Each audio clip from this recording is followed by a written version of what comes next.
আল্লাহ রাব্বুল আলামিনের কাছে শুকরিয়া আদায় করি যে মহান রাব্বুল আলামিন আপনাকে আমাকে দুনিয়ার সমস্ত কাজ থেকে আলাদা করে, সমস্ত কাজ থেকে জুদা করে, সমস্ত কাজ ফেলে রেখে জুমার দিনে জুমার আজান হওয়ার সাথে সাথে নতুন বছর, ইংরেজির নতুন বছরের প্রথম জুমার নামাজ আদায় করার জন্য আল্লাহ রাব্বুল আলামিন আপনারে আমারে মসজিদে আসার এবং আল্লাহকে কিছুক্ষণ ডাকার তৌফিক দান করেছেন। সেই জন্য সে মহান রাব্বুল আলামিনের দরবারে দিল থেকে মন খুলে শুকরিয়া আদায় করছি। সকলে বলি আলহামদুলিল্লাহ। আল্লাহ রাব্বুল আলামিনের দরবারে আরও শুকরিয়া আদায় করছি যে মহান রাব্বুল আলামিন আপনাকে আমাকে অসুস্থতার নিয়ামত থেকে আল্লাহ রাব্বুল আলামিন সুস্থতার নিয়ামত দান করেছেন। আল্লাহ চাইলে আপনাকে আমাকে অসুস্থ বানাইয়া হাসপাতালের বেডে শোয়ায়া লাখ টাকার বিল আপনার আমার হাতে ধরাই দিতে পারত। কথা বলেন ঠিক কিনা? ওই আল্লাহ রাব্বুল আলামিন আপনাকে আমাকে বড় মায়া করেন, মহব্বত করেন, বড় ভালোবাসেন বিদায় আল্লাহ রাব্বুল আলামিন আপনাকে আমাকে সুস্থতা দান করেছে। আল্লাহ রাব্বুল আলামিন আপনাকে আমাকে যদি মায়া আর মহব্বত করে না বানাইতো তাহলে আমরা এই জামানার শেষ নবীর উম্মত হইতে পারতাম না।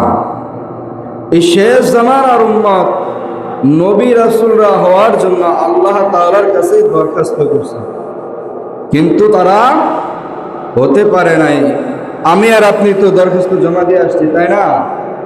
দরখাস্ত করছি আমরা, আল্লাহ রাব্বুল আলামিনের কাছে আমরা দরখাস্ত করি নাই। আল্লাহ রাব্বুল আলামিন আপনাকে আমাকে ভালোবেসে শেষ জামানার শেষ নবীর উম্মত বানাইছে। শেষ জামানার উম্মত আল্লাহ রাব্বুল আলামিন বানায়া বলেন, সূরা ৩-এর ভিতরে আল্লাহ রাব্বুল আলামিন বলেন, ওয়াত-তিন ওয়াজ-যাইতুন ওয়া তুরি সিনিন ওয়া হাযাল বালাদিল আমিন লাকাদ খালাকনাল ইনসানা ফি আহসানি তাকওয়িম। আল্লাহ রাব্বুল আলামিন বলেন যে দুনিয়া সৃষ্টি করলাম, দুনিয়ার ভিতরে যত মাখলুক আছে, মানুষ এক প্রকার মাখলুক, গাছ এক প্রকার মাখলুক, আল্লাহ তাআলা ছাড়া দুনিয়াতে আমরা দুই চোখে যা দেখি আর না দেখি সব কিছু মাখলুক কিছুই করতে পারে না আল্লাহ ছাড়া। কথা বলেন ঠিক কিনা? আল্লাহ তাআলা সব কিছু করতে পারেন মাখলুক ছাড়া।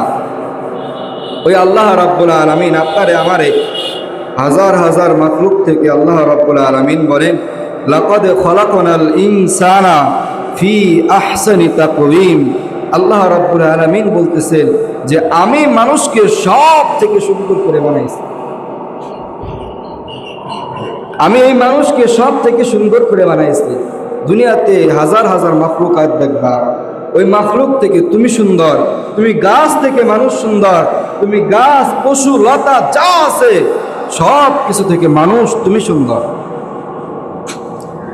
এই সুন্দর করে বানাইলেন আল্লাহ রাব্বুল আলামিন কোনো উদ্দেশ্য ছাড়াই। উদ্দেশ্য আছে কি নাই? আমরা যে কোনো জায়গায় যাই একটা উদ্দেশ্য নিয়ে, যে কোনো কাজ করি একটা উদ্দেশ্য নিয়ে। আমরা গার্মেন্টসে বা আমরা যে কাজ করি একটা উদ্দেশ্য নিয়ে, কারণ মাস শেষে বেতন পাবো, এই বেতন দিয়ে সংসার চালাবো, বাড়িতে খরচ দেব। কথা বলেন ঠিক কিনা? তেমনি আল্লাহ রাব্বুল আলামিন আপনারে আমার এই দুজাহান, এই জমিন আসমান আল্লাহ রাব্বুল আলামিন সৃষ্টি এই জন্যই করছেন। আল্লাহ রাব্বুল আলামিন এই মানুষকে এই জন্যই দামি বানাইছেন। আল্লাহ রাব্বুল আলামিন অপর সূরা জারিয়ার ৫৬ নম্বর আয়াতে আল্লাহ রাব্বুল আলামিন বলেন, ওয়ামা খালাকতুল জিন্না ওয়াল ইনসা ইল্লা লিয়াবুদুন।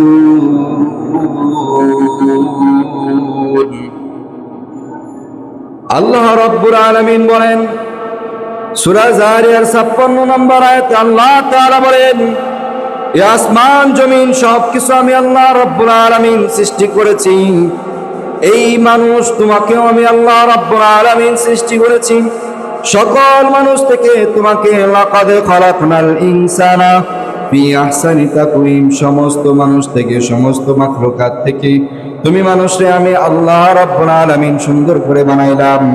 তুমি মানুষ একমাত্র উদ্দেশ্য হলো আল্লাহ তাআলার ইবাদত করবা।